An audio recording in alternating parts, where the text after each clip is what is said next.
Por motivos de seguridad, más adelante explico por qué exactamente, solo diré que mi nombre es Luis. Nací en 1997 y para el año 2001 mi mamá se bautizó. Así que prácticamente viví desde pequeño en la organización de los testigos.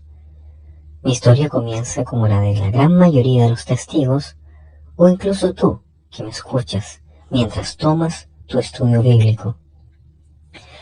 Antes de continuar, en mis inicios me gustaría destacar que fui siervo ministerial a los 18 y el departamento que me dieron fue siervo de cuentas. Participé en un sinfín de asambleas de distrito, así como después las llamaron regionales, de circuito, días especiales, visitas a la sucursal. Estuve en el departamento de sonido, video, acomodador, donación, plataforma. Mi intención es que entiendas que yo era un joven ejemplar, un Timoteo, y que si bien no quiero dar mi nombre, tengo razones para hacerlo, y al mismo tiempo quiero que no quede duda sobre la fe que en algún tiempo profesé. Lo que les contaré bajo ninguna circunstancia es mentira o eventos míos. Trataré de usar el lenguaje teocrático con la intención de que te sientas identificado y te asegures que te habla ahora un ex testigo de Jehová. Cuando mi mamá inició en su estudio bíblico fue a causa de su divorcio con mi papá. Ella se encontró en una situación de abandono y en cierta forma la organización la acogió.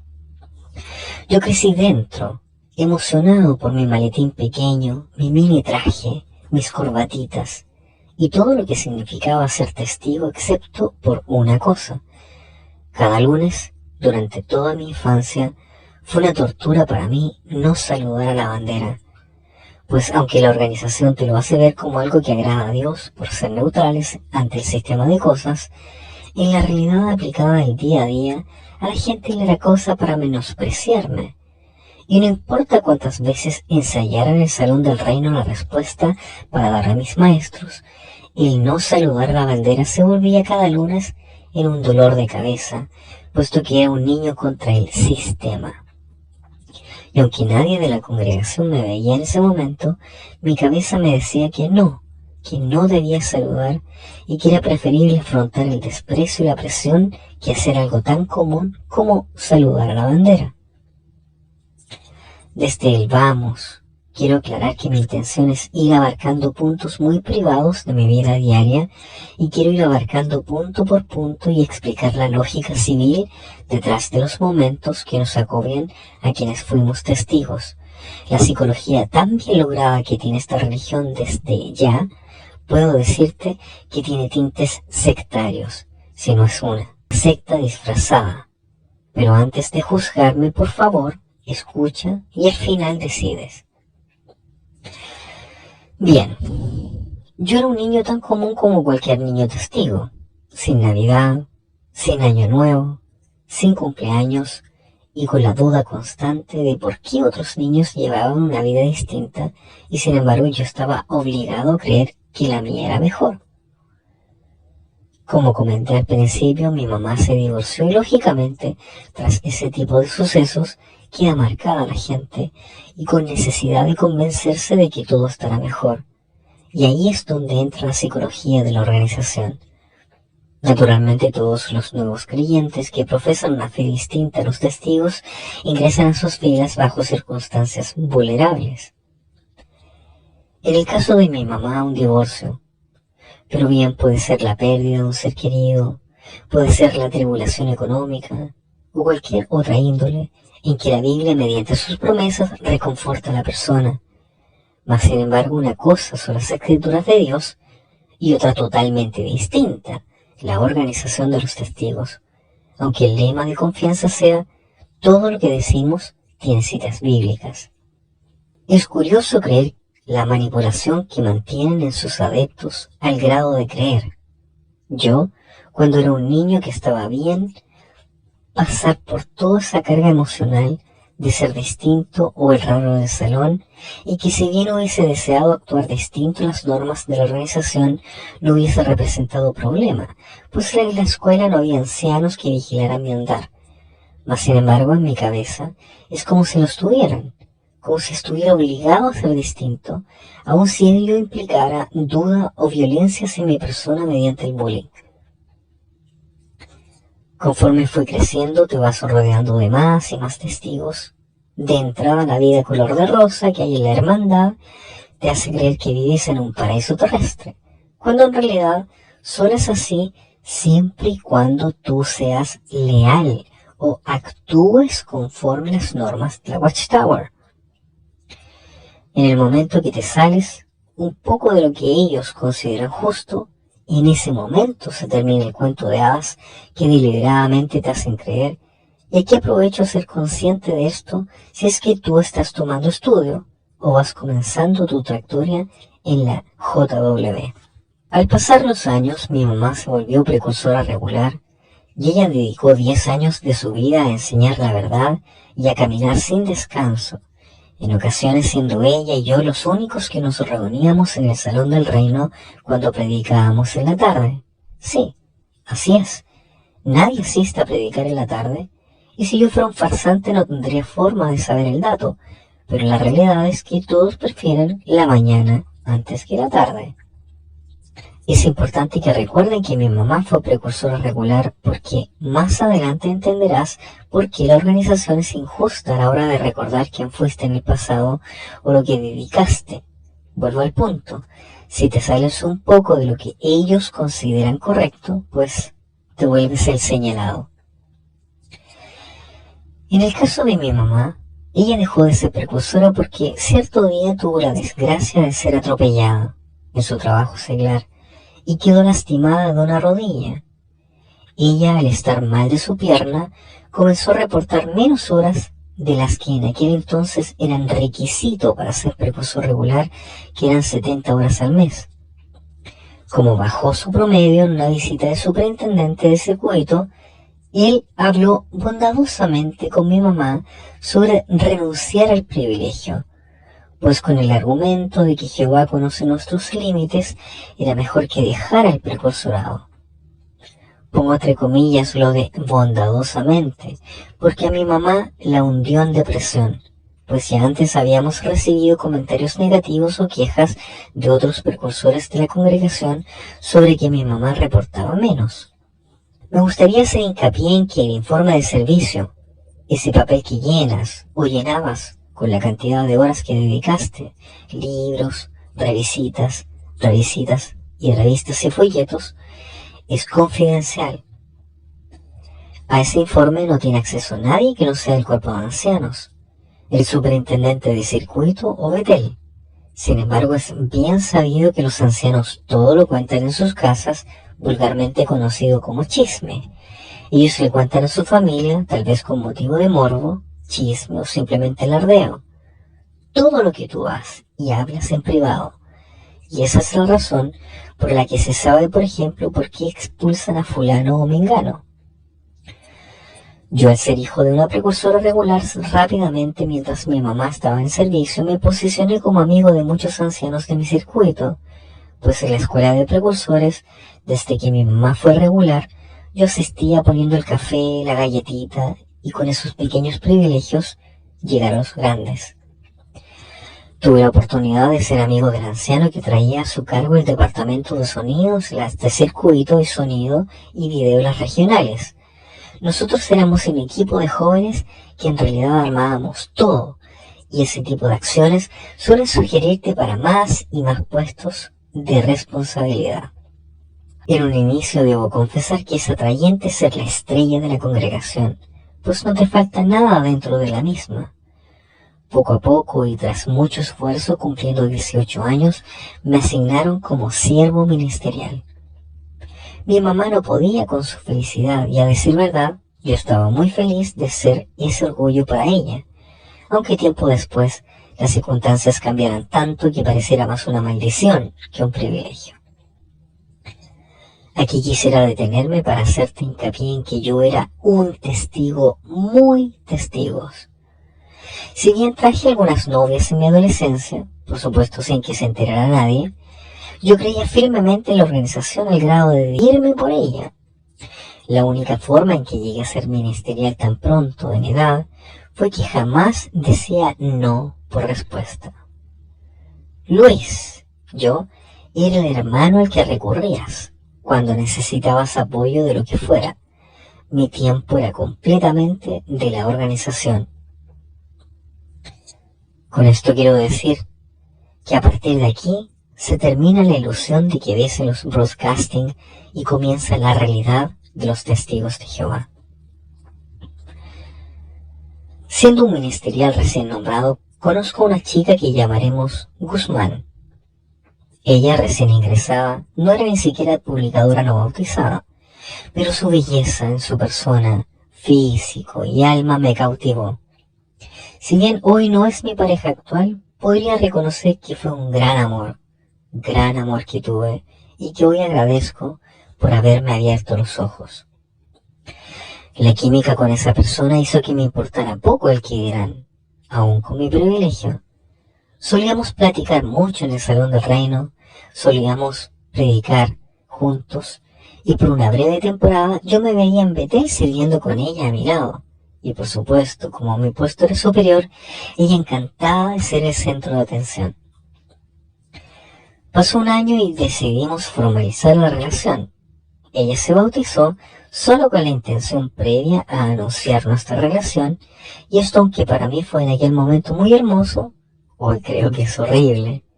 Es horrible que alguien tenga que adaptar su vida a tal grado para encajar en una sociedad tan estricta como los testigos de Jehová, con tal de formar algo con alguien.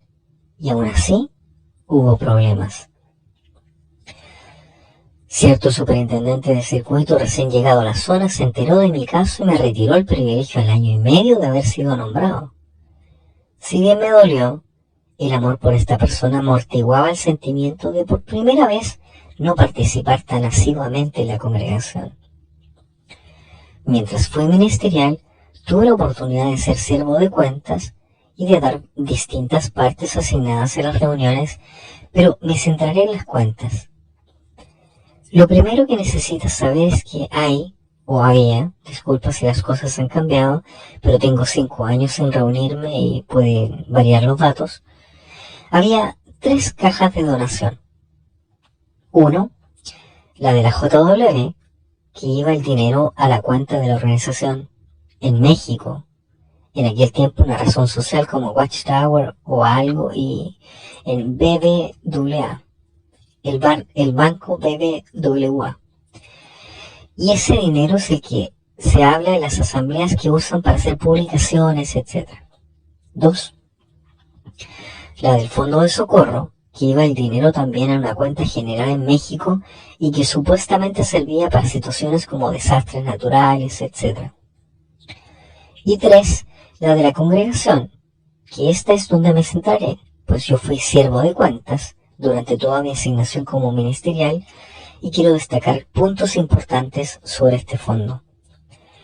Para comenzar, la congregación propia debe tener abierta una cuenta de banco a nombre de algún miembro, o como era el caso nuestro, se tenía que resguardar en mi casa. La cantidad máxima de dinero que llegué a guardar fueron cerca de 95,000 pesos, recolectados en aproximadamente 6 meses, tomando en cuenta que este dinero se paga todo lo relativo respecto al Salón del Reino, pero también al superintendente de circuito se le da dinero para su gasolina, su comida, se pagan tickets de supermercado, a veces con gastos tan absurdos como cortes americanos de carne. Se le paga a quien sea la visita especial, comidas en restaurantes, sale también comidas para todas las escuelas, ancianos, precursores, se paga incluso gustos personales de los ancianos, cuando ustedes se reúnen a tratar asuntos de la congregación, tales como botanas, sodas, etc. El despilfarro que tiene la organización respecto a esto es increíble, y más tomando en cuenta que todo es mediante donaciones, y que los adeptos a esta religión, sin el ánimo de ofender, no tienen los recursos en abundancia, pues el ojo sencillo es algo que se enseña mucho excepto para cumplir los caprichos de la gente con privilegios. Si tú eres un publicador sin privilegios, como cualquiera de los antes mencionados, es imposible que te des cuenta del despilfarro de dinero que se gasta, pues a ti no te toca nada, mientras que con tus donaciones ellos lo tienen todo. El deber ser es que si había algún visitante de sucursal o superintendente, siguiera a el maestro imitando su sencillez y comiendo algo modesto. Pero la realidad es que mientras tú por donar comes frijoles, ellos con tu donación se van al restaurante más fino de la ciudad y después vienen con el siervo de cuentas para hacer la devolución de la nota de venta. Volviendo a mi testimonio, esta persona que venía del mundo comenzó a hablarme de las similitudes que tiene la organización de los testigos con otras religiones, por ejemplo, la católica. Cuando te casas te dan un discurso de bodas en la católica, te hacen misa y te dan consejos bíblicos. ¿Notas la similitud? Cuando te mueres te dan un discurso y en la católica también. Hay misas para difuntos. ¿Notas la similitud? En la organización, bajo el punto de que los 2 únicos cumpleaños ha habido muertes, no celebran cumpleaños, pero sí celebran aniversarios de boda, negocios o lo que sea. ¿Notas la similitud? El abuso a niños no es solo en la religión católica, es en todas, incluso en los testigos de Jehová. Hoy por hoy hay casos en Australia de denuncias contra los ministros por abuso sexual. Y si sigo, la lista sigue y sigue. El punto es que la religión de los testigos no es tan alejada de la católica respecto a ciertos puntos, y es que aquí nace esto de que los testigos usan la Biblia según la entienden y según les conviene. Esto es totalmente cierto. En algunos pasajes de la Biblia, entre más meditas, las conclusiones pueden ser distintas. Y por eso la Biblia tiene distintos significados y es cada religión quien decide qué uso darte. Para no enredar el chisme, después de 3 años, la relación con la que me retiraron el privilegio dejó de funcionar. Aquí, como el respeto de la congregación ya me lo había ganado a lo largo de los años, ella se ganó con su carisma algo muy similar, y la congregación se dividió. A partir de aquí las cosas se ponen realmente feas, y si eres testigo o estudias, presta atención porque me pasó a mí y puede pasarte a ti. Se quiebra la relación y se arman chismes, y usan necesidades de la congregación para dar consejos a todo el mundo sobre por qué no tomar bandos. Desgraciadamente ella da una versión negativa de mi persona y a partir de ahí me miran con repudio y me señalan por dejar la relación. Algo que tienen los testigos es la libertad de juzgarse unos a otros, y es que en realidad ahí no hay juez. El único juez somos los unos y los otros que señalamos tontamente al hermano, perjudicando su persona sin tomar en cuenta las circunstancias. En otras religiones no existe tal señalamiento tan particular como el anuncio que dan. Por ejemplo, Ricardo López ha sido censurado. Entonces ya sabes que Ricardo López, es un hombre inventado, cometió una falta y es causante para verlo mal, menospreciarlo, hacerlo a un lado, etc. El tema de los expulsados para mí siempre es causa de intriga, pues no entiendo en qué religión de amor pueden prohibir a un padre hablarle a un hijo, e incluso se invita a que los mismos miembros estén al pendiente del hermano fulano cumpla con el trato hacia su familiar expulsado. Volvemos a donde mismos, somos jueces unos contra otros. A mí jamás me expulsaron porque no había motivos, y si bien me veían mal, yo siempre supe defenderme ante las acusaciones, pues tenía 2 años ya leyendo el libro de ancianos, un libro disque secreto, puesto que solo se lo dan a ancianos nombrados, pero puedes encontrarlo en Google. Úsalo a tu favor para abogar por tu persona. Pasan muchos meses y comienzo a conocer a alguien, esta vez totalmente mundana. Eventualmente me hago pareja y aquí comienza el hostigamiento psicológico de parte de los ancianos al intentar forzarme a dejar mi relación, pues era con una no creyente. Jamás hice caso a semejantes comentarios. Sin embargo, volvemos al punto, sobre todo, es color de rosa, siempre y cuando seas obediente. Al ser yo ahora un mal ejemplo, toda la congregación le dio la espalda a mi mamá. Dejaron de invitarla a convivencias. Incluso se reunían para ver temas teocráticos y a mi mamá la excluían. Ella enferma de COVID y ningún miembro de la organización visitó o atendió por llamada a mi mamá, y todo porque ella se negó a dejarme de hablar por ser yo ahora un desasociado. Y esta es la clase de anécdotas que no te cuentan cuando te dan clases bíblicas o cuando te bautizas o cuando aceptas ese folleto que promete 1000 maravillas. Aún bajo el maltrato que la organización le ha dado a mi mamá, ella sigue aferrada, pues para ella el maltrato ha sido una prueba de fe, y esa es la lógica tan absurda que sigue esta secta con fachada de religión. Hoy, a 10 meses de casarme por el civil y la Iglesia Católica, mi mamá se rehúsa a entregarme en la ceremonia de iglesia porque ella es incapaz de fallarle a Jehová cuando su organización es quien muchísimas veces le ha fallado a ella. Y es que esto es así, bajo el argumento de obedecer a Dios. En realidad obedeces, pero la organización, pues en realidad muchas de las reglas que usan son interpretaciones de pasajes bíblicos.